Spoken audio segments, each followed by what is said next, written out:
Doit-on avoir peur de l'enfer? J'aurais tendance à répondre tout de suite plutôt non, mais en réalité, il faut s'entendre sur ce que l'on imagine lorsqu'on dit le mot enfer. Nous avons tous en tête des représentations où il y a de nombreux hommes souffrant, et des flammes, des choses assez épouvantables, voire des diables avec des fourches. Mais en réalité, c'est un peu plus complexe que ça. Évidemment, la littérature, la tradition, le dogme fait que nous avons une vision de l'enfer qui est bien éloignée de la Bible. La Bible, ce n'est pas l'enfer de Dante. Il y a dans la Bible plusieurs mots pour parler de l'enfer. Le plus important, c'est le mot Sheol que l'on trouve dans l'Ancien Testament. Ce Sheol, loin d'être l'enfer, lieu où nous irions, ou en tout cas les méchants iraient après la mort, sorte de séparation entre les bons et les méchants, l'enfer et le paradis.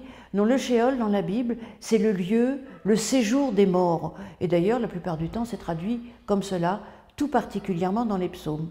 C'est un lieu où finalement, on est coupé de Dieu. Nous n'avons plus de lien avec Dieu. C'est assez étonnant parce que si vous lisez bien, parfois on peut revenir du Sheol, c'est-à-dire que c'est pas complètement fermé.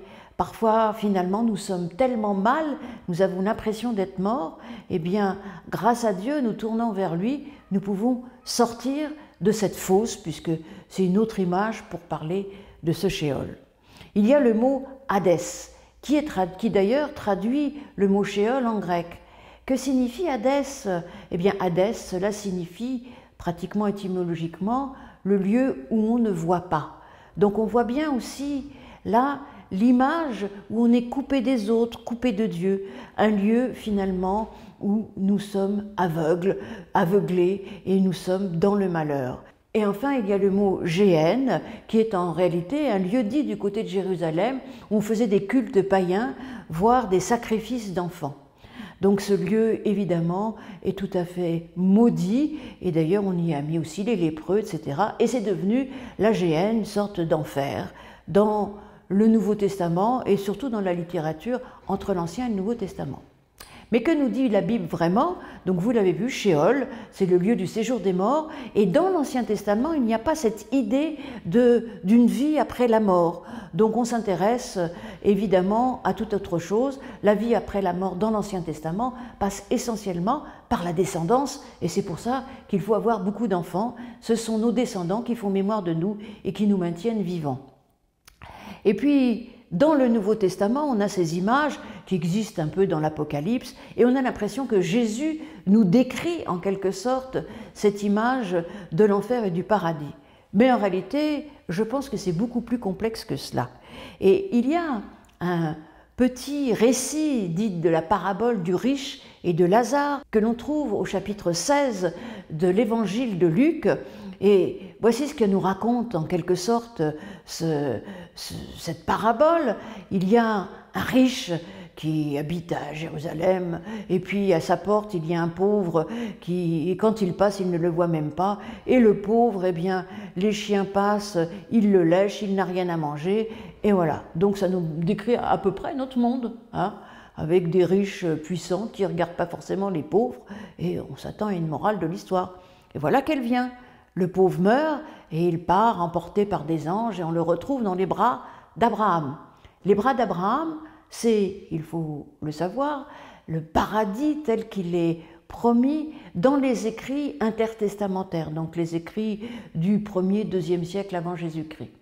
Et puis, évidemment, notre riche meurt aussi. Alors lui, il se retrouve de l'autre côté d'une grande fosse, et il fait chaud, il a des douleurs, c'est épouvantable. Et là, il voit de l'autre côté, il voit évidemment Lazare dans les bras d'Abraham. Et là, il y a un dialogue entre les deux, et il demande à Abraham, pauvre Lazare n'a rien dit depuis le début, il ne dira rien jusqu'à la fin. Et là, il demande à Abraham eh bien, d'aller prévenir ses frères. D'un seul coup, il est compatissant en leur disant de se comporter autrement pour pouvoir eh bien, ne pas se retrouver dans le lieu dans lequel il est. Et Abraham lui dit, il y a la loi et les prophètes, alors ils ont tout ce qu'il faut, et même quelqu'un qui revient du séjour des morts ne pourrait les faire changer d'attitude.